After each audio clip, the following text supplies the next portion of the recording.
What's the meaning of carjack?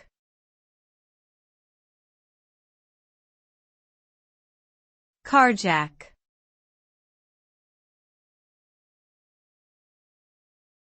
Carjack.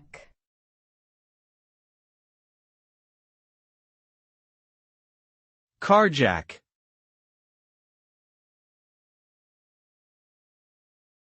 Carjack.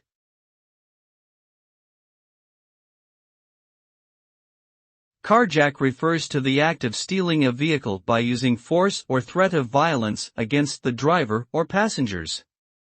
This crime is usually committed with the intention of using the stolen car to commit another offense, such as robbery or drug trafficking, or simply for joyriding. The result is not only the loss of the vehicle, but also potential harm to the victim and damage to their property. Carjacking is a serious crime that carries harsh penalties, and it is important to take measures to prevent becoming a victim.